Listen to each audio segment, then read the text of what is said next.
आज हम बात करेंगे आदतों के बारे में। हम में से ज़्यादातर लोगों को लगता है कि कुछ बड़ा अचीव करने के लिए हमें बड़े बड़े एक्शंस लेने होंगे, जबकि ऐसा नहीं है। कुछ बड़ा अचीव करने के लिए हमें बड़े बड़े एक्शन से ज़्यादा छोटे छोटे एक्शंस को लगातार लेने की ज़रूरत होती है, और यही छोटे छोटे एक्शंस हमारी आदतें बनती हैं। हमारी आदतें हमें बनाती हैं और यही हमें बिगाड़ती भी हैं। अगर आदतें अच्छी हों, अगर आदतें ज़बरदस्त हों, ये आपके जीवन को नई ऊंचाइयों पर पहुंचा सकती हैं, लेकिन अगर ये ख़राब हो तो आपको गर्त में भी पहुंचा सकती है। आपको फोकस करना चाहिए अच्छी आदतों को बनाने पर। कई लोगों को तो पता भी नहीं होता है और वो अपने लाइफ का ज़्यादातर टाइम जो होता है वो ऑटो पायलट मोड पर करते रहते हैं। मतलब हमें पता भी नहीं होता है और वो काम बस होता रहता है। जैसे आप जब भी कोई काम करके फ्री होते हो तो आप तुरंत मोबाइल उठा लेते हो और फेसबुक, व्हाट्सएप, ट्विटर, इंस्टाग्राम चलाने लगते हो। आपको ये पता भी नहीं होता है और धीरे धीरे ये चीज़ आपकी आदत बन जाती है। धीरे धीरे हमारी आदत बन जाती है मोबाइल यूज करने की, और फिर एक टाइम ऐसा आता है कि मोबाइल के बिना एक पल भी नहीं रह पाते हैं। ऐसे ही कई गलत आदतें आपको लगती हैं। आप एक बार उस काम को करते हो, मज़ा आता है, फिर दोबारा करते हो और मज़ा आता है, और फिर आप उसे बार बार करने लगते हो। लोग कभी भी ये बातें नहीं बताएंगे। लोगों को खुद ही नहीं पता है तो लोग क्या बताएंगे। आपको खुद ऐसी बातों को समझना होगा। आपको खुद अपनी आदतों पर कंट्रोल करना होगा। अगर आदतें ख़राब हों तो ये आपके जीवन को भी ख़राब कर सकती हैं।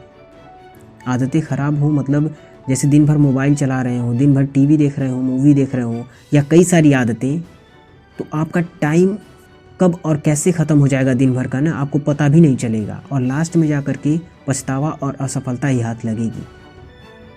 जीवन में आगे बढ़ने के लिए, लाइफ में आगे बढ़ने के लिए, लाइफ में ग्रो करने के लिए अच्छी आदतों का होना बहुत ज़रूरी है।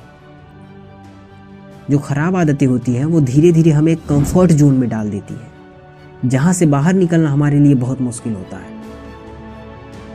और एक बहुत ही इंटरेस्टिंग सी बात है कि हमें ख़राब आदतें बहुत तेज़ी से लगती हैं और अच्छी आदतों को बनाने में थोड़ा टाइम लगता है। उसके पीछे एक सिंपल सा कारण होता है कि ख़राब चीज़ों को करते वक्त आपको तुरंत रिवॉर्ड मिलता है, तुरंत उसका परिणाम मिलता है, आपको तुरंत खुशी मिलती है।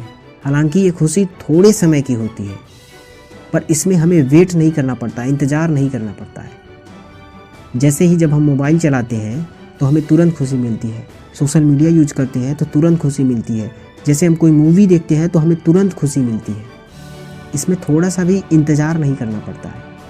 आप एक के बाद एक शॉर्ट वीडियो देखते जाते हैं और आपको तुरंत मज़ा आते जाता है। जबकि जो अच्छी चीज़ें होती हैं ना, उसका परिणाम तुरंत नहीं मिलता है देखने को, उसका परिणाम कई दिनों के बाद देखने को मिलता है। इसीलिए आप अच्छी चीज़ों पर फोकस नहीं कर पाते हो। जैसे पढ़ने में मज़ा नहीं आता है क्योंकि इसका जो रिवॉर्ड है, इसका जो परिणाम है, वो बहुत दिनों के बाद मिलता है। या एक्सरसाइज करने का नतीजा तुरंत नहीं मिलता है, इसके नतीजे जो होते हैं कुछ दिनों के बाद मिलते हैं, कुछ महीनों के बाद निकलते हैं। इसीलिए इन कामों को करने में आपको मज़ा भी नहीं आता है। लेकिन एक चीज़ आपने नोटिस किया होगा कि जिस दिन आप 2 घंटे, 4 घंटे या दिन भर खूब पढ़ लेते हो, उस दिन बहुत ही सुकून मिलता है। उस दिन एक अलग ही सेटिस्फैक्शन मिलता है, मज़ा आ जाता है उस दिन। और उस दिन जब आप घूमने निकलते हो तो एक अलग ही सुकून आता है, एक अलग ही खुशी रहती है चेहरे पर। ये होता है अच्छी आदतों का नतीजा। अच्छी आदतें जो होती हैं वो हमें लॉन्ग टर्म सेटिस्फैक्शन देती हैं, कुछ टाइम के बाद एक बेहतर रिजल्ट देती है। अगर आदतें अच्छी हों तो आपके लाइफ में और आपकी पर्सनैलिटी में निखार आता है।